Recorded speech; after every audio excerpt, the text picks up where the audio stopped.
हमारा ब्रह्मांड इतने सारे रहस्यों से भरपूर है कि हम अपने सोच और कल्पनाओं को भी वहां तक नहीं पहुंचा सकते। न जाने कितने सालों पहले बना और कब तक रहेगा, इसकी कोई कल्पना नहीं की जा सकती।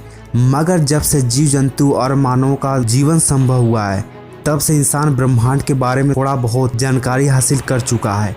ब्रह्मांड गतिमान है और रहेगा, हर चीज गतिशील है और स्थिर है, लेकिन इनमें से कुछ चीजें ऐसी हैं जो ब्रह्मांड को संजो कर रखती हैं, तो कुछ भी ऐसी चीज हैं जो कि नष्ट कर देती हैं। इनमें से एक होता है ब्लैक होल, और आज हम इसी के बारे में कुछ तथ्य और रहस्यों को आपको बताने जाते हैं, तो इस वीडियो को पूरा देखिएगा।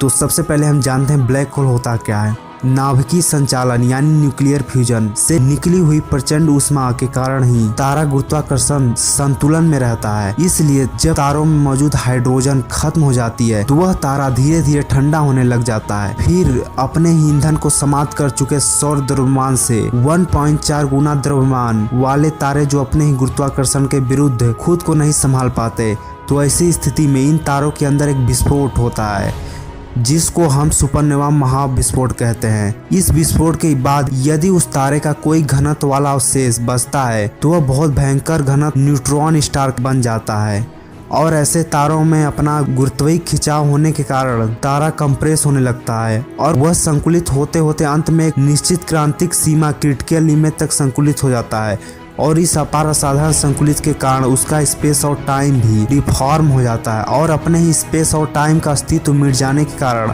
वह दृश्य हो जाता है। और यही वह दृश्य पिंड होते हैं जिनको हम ब्लैक होल कहते हैं। ब्लैक होल के बारे में दुनिया के सामने सबसे पहले अपने विचार प्रोफेसर जॉन माइकल ने 1883 में प्रकट किए थे, जो कि कैम्ब्रिज यूनिवर्सिटी में एक अध्यापक थे। उनके बाद 1796 में फ्रांस के एक साइंटिस्ट पायर सिमन ने अपने किताब द सिस्टम ऑफ वर्ल्ड में ब्लैक होल के बारे में विस्तार से जिक्र किया।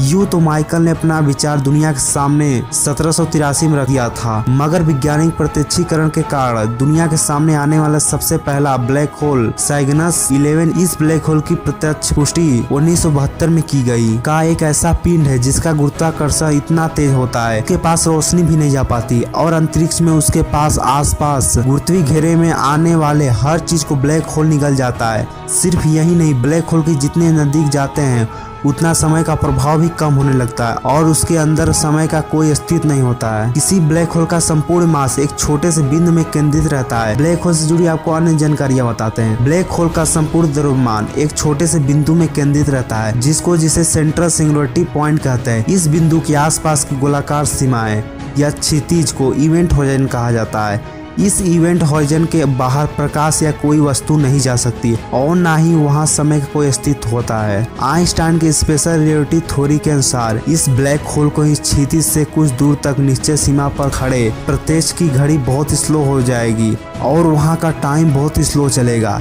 याद रहे कि समय निरपेक्ष है और समय का बहाव ब्रह्मांड की विभिन्न जगहों पर अलग अलग गति में है, यानी कि धरती पर जो टाइम चल रहा है ब्रह्मांड में कहीं दूर टाइम इससे फास्ट या स्लो चल रहा होगा।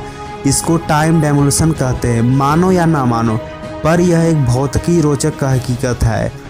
ब्लैक होल की क्षितिज के अंदर आने वाली किसी भी चीज के अणु बिखर जाएंगे और वह धीरे धीरे अदृश्य हो जाएगा और ब्लैक होल घनत्व में किसी अज्ञात जगह पर चली जाएगी। साउथ इंडियन लेबोरेटरी के साइंटिस्ट ने अभी तक खोजा गया सबसे बड़ा ब्लैक होल का पता लगाया है। इस ब्लैक होल ने अपने मेजबान गैलेक्सी एडीसी का 1277 का 14% मास अपने अंदर ले रखा है। आइए जानते हैं कितने प्रकार के ब्लैक होल होते हैं। पहला, स्टेलर मास ब्लैक होल, ऐसा तारा जिसका द्रव्यमान हमारे सूर्य से कुछ गुना अधिक होता है और गुरुत्वीय संकुचन के कारण वह अंततः ब्लैक होल बन जाता है। उसी स्टेलर मास को ब्लैक होल कहा जाता है।